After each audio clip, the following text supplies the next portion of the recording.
That was it. Okay guys, here we go. I'm getting ready to take this engine apart.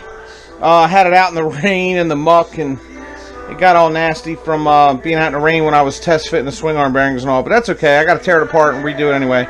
There's all kind of sand powder down in it from doing the sandblasting work. So you can see where the spark plug's rusting, where it took some sandblasting to it. Of course I'll replace this obviously, but yeah, it's in the sink in the kitchen, right where it belongs. I'm going to tear it down and get all these parts completely cleaned up. I'll wash them in hot soap and water to get the sand out.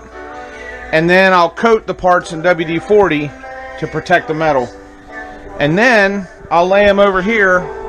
Let me turn the radio down. Then we'll get the engine out here on this table. I got this table at Salvation Army for 20 bucks, and the reason I bought it is because it perfectly fits the size of a normal bath towel, and it's perfect for me to do engine work on. It's perfect for me to sit on the couch, relax, put something on the computer to watch. I don't watch television. If you ever want to get good at working on motorcycles, by God's grace, don't watch television. That'll ruin you. There's nothing ever good comes out of television. Only thing you should ever watch is YouTube. That way you learn something. But yeah, I'm going to turn the camera off, get the shell apart. I've also got a bucket of parts I brought in from where I tore it down.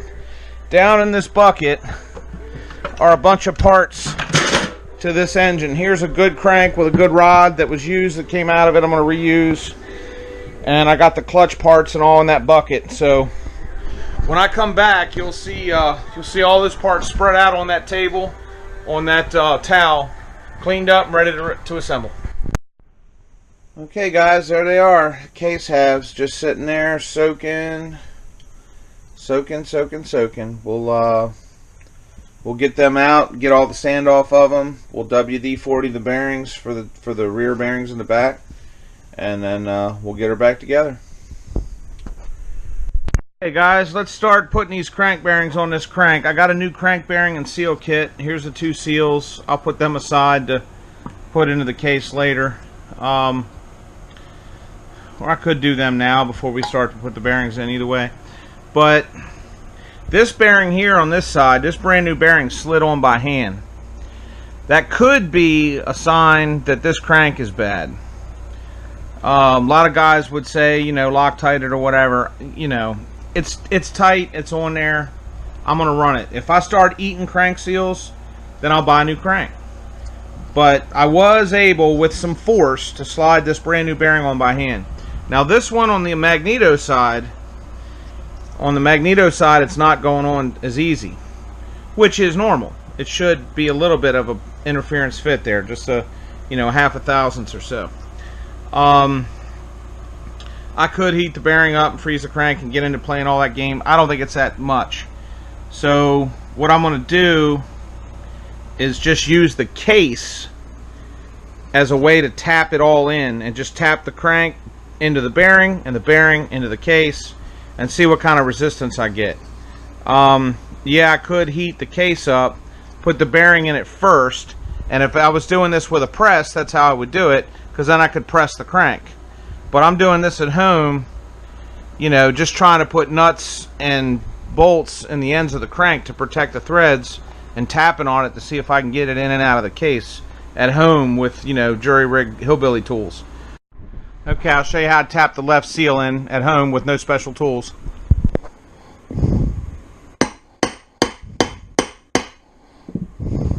Flat surface, bigger than the seal, driving the seal into the crankcase. Alright. Hey guys, you can see how I'm getting that bearing and that crank together. This bearing was the one that slid on by hand. Notice I got the numbers facing out. I already put the seal on the other side and the bearing on the other side, but it's not going in. It's going to need some love tapping. So I'm going to show you how I set this up. If you can see it from that angle, I put a socket on the bolt that goes in the end of the crank to protect the crank from any impacts. I tighten the bolt down just by hand, you know. And I'm just gonna, you know, again, look guys, I know I could be doing this in a press, and I know you should be doing it in a press, but not everybody has a press. So you can beat on a $6 socket, or you can go buy a $200 press. So if you don't have a $200 press and you need to beat on a $6 socket, then this is how you do it. I got this set up so that the crank, because the crank will extend past the case. That crank is long, it goes up into the magneto and the magneto cover, and since it extends past the case, you got to set your case down somewhere to where it's not going to hit. So using the tools that I have here, this is how you do this.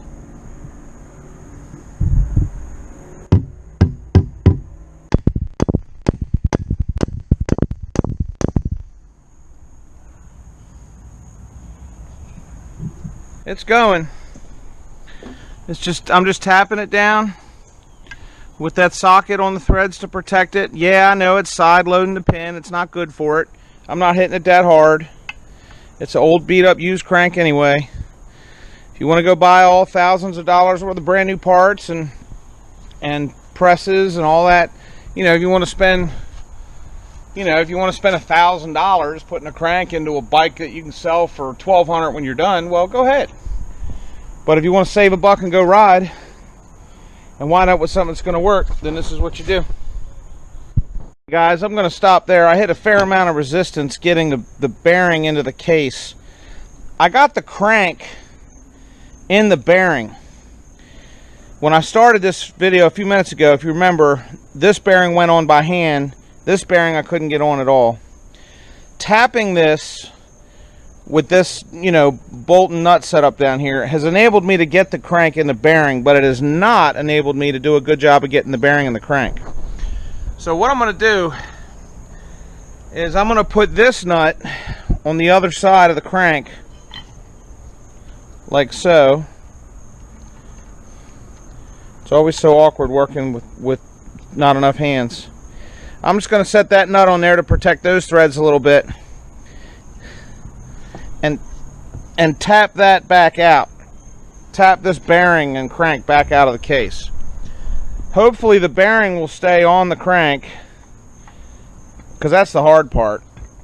And then what I can do later is I can heat the cases up, get them bigger, because when you heat the cases, the aluminum expands more than the steel and they get bigger, So I'll throw the whole crank and bearings in the freezer, freeze them down, get them cold.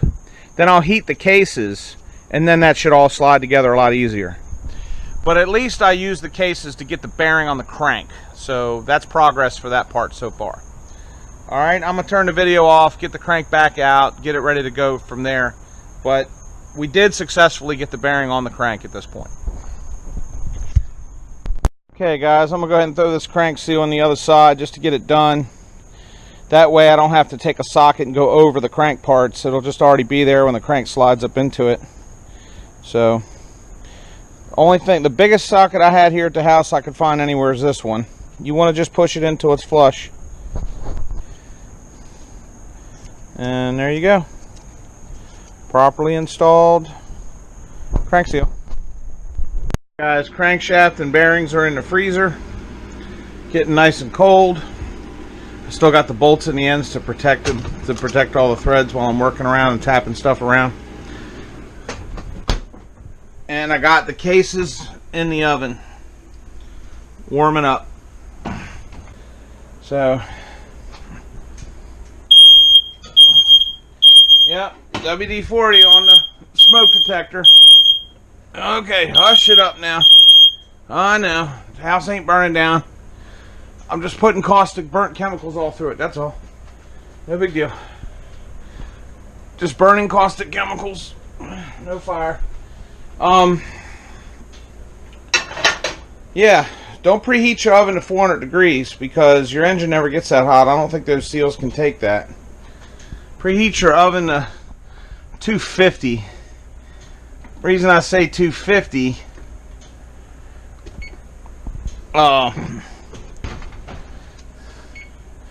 250 is only a few degrees hotter than what an overheated engine can go to, and I know for a fact that crank seals don't fail immediately the minute the engine overheats.